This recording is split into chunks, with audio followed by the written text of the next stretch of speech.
আসসালামু আলাইকুম, কেমন আছেন সবাই? আশা করি সবাই ভালোই আছেন। তো আজকে আমরা যে রেসিপিটা বানাতে যাচ্ছি সেটা আসলে কোনো সময় উপযোগী রেসিপি না। হঠাৎ খেতে মন চাইলো তাই ভাবলাম বানিয়ে ফেলি। তো আর আজকের রেসিপির জন্য প্রথমেই আমরা একটা সসপ্যানে দিয়ে দিচ্ছি 2 চা চামচ মতো ঘি। ঘিটা যখনই গলে যাবে তার মধ্যে আমরা দিয়ে নিব গোটা কিছু মশলা। গোটা মশলার মধ্যে থাকছে কিছু এলাচ, লবঙ্গ এবং দারুচিনি। তো মশলাগুলো ভালো মতো ভেজে নিয়ে সেই একই পাত্রে আমরা দিয়ে নিলাম 1 লিটার মতো তরল দুধ। আমরা এখানে প্যাকেট দুধটা ব্যবহার করেছি এবং আগে থেকেই অল্প একটু জাল দিয়ে নিয়েছিলাম। তো দুধটা দেয়া হয়ে গেলে সেটাকে আমরা আরও একটু নেড়ে চেড়ে নিব। এরপরে আমরা সেখানে দিয়ে দিব 5 চা চামচ মতো চিনি। আমি আসলে আমাদের বাসায় সবাই একটু কম চিনি খায়, তার জন্য আমি 5 চা চামচ চিনি দিয়েছি। আপনাদের যদি মনে হয় যে 1 লিটার দুধে আরও বেশি চিনি ব্যবহার করবেন, তো আপনারা আপনাদের প্রয়োজন মতো চিনির পরিমাণটা কম বেশি করতেই পারেন। তো আজকে আসলে আমি বানাচ্ছি পাটিসাপটা পিঠা। যদিও এটা আসলে আমাদের দেশে পিঠা খাওয়ার একটা রীতি আছে, যেটা শীতকালেই পিঠা খাওয়া হয়। তো গরমকালে খেতে ইচ্ছা করলে যে খাওয়া যাবে না, বিষয়টা আসলে সেরকমও না। তো আমার যখন মনে হলো আমি তখন ভাবলাম যে খাওয়াই যায়। তো দুধটা গরম হয়ে গেলে আমি এখানে দিয়ে দিচ্ছি কিছু গুঁড়া দুধ। গুঁড়া দুধটা আমি 1 কাপ পরিমাণ নিয়েছি। গুঁড়া দুধটা আমি খুব আস্তে আস্তে আলতো করে দুধের মধ্যে দিতে থাকবো এবং অনবরত নাড়তে থাকবো। কারণ গুঁড়া দুধটা আপনি যখনই দিবেন তখনই কিন্তু একটা জমাট বেঁধে যাবে এবং দলা পেকে যাবে। তো তার জন্য অল্প অল্প করে দিয়ে আমরা নাড়তে থাকবো যাতে দলা পেকে না যায়। তো গুঁড়া দুধটা দেওয়ার পর আমরা কিছুক্ষণ এটাকে এই অবস্থায় রেখে দিব যাতে দুধটা অর্ধেক হয়ে আসে, বা যেইটুকু দুধ আসলে পরিমাণে ছিল তার থেকে অনেকটা কমে যাবে। দুধটাকে আমরা জালে রেখে দিলাম। খুব বেশি জাল দেওয়া যাবে না, খুব বেশি জাল দিলে দেখা যাবে নিচে দিয়ে দুধটা লেগে যাচ্ছে। সো অন্য একটা পাত্রে আমরা নিয়ে নিচ্ছি একটু গমের আটা 1 কাপ মতোই। এরপর নিয়ে নিচ্ছি চালের আটা 1 কাপের কিছুটা কম, এটাকে বলা যায় 4 ভাগের 3 ভাগ। চালের আটা নিয়ে নিলে তার উপর আমরা নিয়ে নিচ্ছি লবণ। লবণের সাথে আমরা নিয়ে নিলাম 2 চা চামচ মতো চিনি। সব উপকরণগুলো একসাথে নেওয়া হয়ে গেলে এর মধ্যে আমরা অল্প অল্প করে পানি দিয়ে একটা সুন্দর ব্যাটার বানাতে চেষ্টা করব।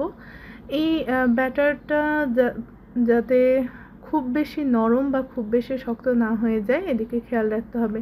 আর ব্যাটারে খুব অল্প অল্প পানি দিতে হবে, না হলে কিন্তু খুব বেশি নরম হয়ে যাবে। তো আমরা অল্প করে পানি দিয়ে নাড়তে থাকলাম। কিছুক্ষণ পর আমরা দেখতে পারবো যে অল্প পানি দেওয়ার পর এইরকম একটা কনসিস্টেন্সি চলে এসেছে।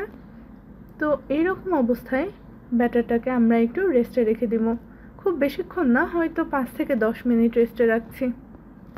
চলুন দুধের কী অবস্থা হলো সেটা দেখা যাক। তো দুধটা দেখতেই পাচ্ছেন অনেকটা মরে গিয়েছে। তার মধ্যে আমরা দিয়ে দিচ্ছি একটু ভেজে রাখা সুজিটা আমরা 1.5 চা চামচ পরিমাণ নিয়েছি। সুজিটা নিয়েও আবার ভালো করে নেড়ে দিতে হবে। একসময় নাড়তে নাড়তে দেখবেন এটা অনেক বেশি থিক হয়ে গিয়েছে এবং কিছুটা হালুয়ার মতো হয়ে গিয়েছে। এটাই হবে আজকে আমাদের পুর। খুব সহজে কম সময়ে এটাই হচ্ছে পুর বানানোর সহজ পদ্ধতি আমার কাছে মনে হয় আর কি। তো আমি খুব সহজে এভাবে পুর বানিয়ে ফেলি যখনই কোনো পিঠা বানাতে হয়। যে কোনো পিঠায় আমরা কিন্তু এটা ব্যবহার করতে পারি, পুলি পিঠা অথবা ভাজা পিঠা, সিদ্ধ পিঠা। ওকে, তো এই অবস্থায় আমরা এটাকে নামিয়ে ফেলবো। তারপর আরও একটি পাত্রে আমরা অল্প একটু রান্নার তেল নিয়ে নিচ্ছি, মানে সয়াবিন তেল।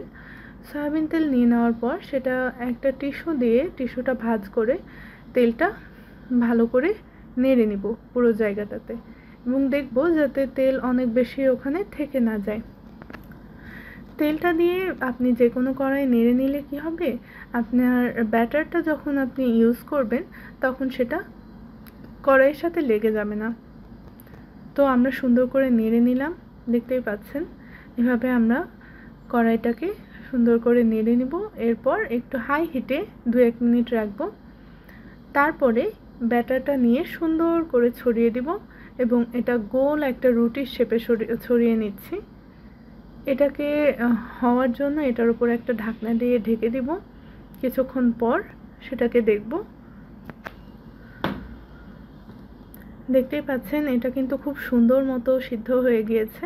তো এর মধ্যে আমরা দিয়ে নিচ্ছি একটু আমাদের খামিরটা, যেটা আমরা করে রেখেছিলাম আমাদের হালুয়াটা দিয়ে সুন্দর করে ছড়িয়ে দিচ্ছি। লম্বাভাবে আমরা দিয়ে নিব। হালুয়াটা দেয়া হয়ে গেলে এটাকে বেন্ড করতে হবে।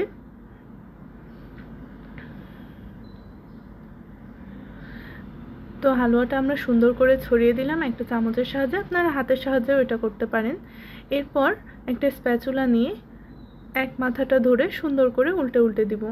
আমরা তেলটা এখানে মালিশ করে দেওয়ার জন্যে আমাদের কিন্তু কড়াইয়ের মধ্যে আটাটা লেগে যায়নি, খুব সুন্দরভাবেই পিঠাটা উঠে গিয়েছে। তো এই তো এভাবেই আমরা করে ফেলবো সবগুলো। এটাকে সুন্দর করে একটা কাঁটা চামচ আর স্প্যাচুলার সাহায্যে কড়াই থেকে উঠিয়ে একটা বাটিতে রেখে দিলাম। এভাবেই আমরা আরও কিছু পিঠা করে নিব।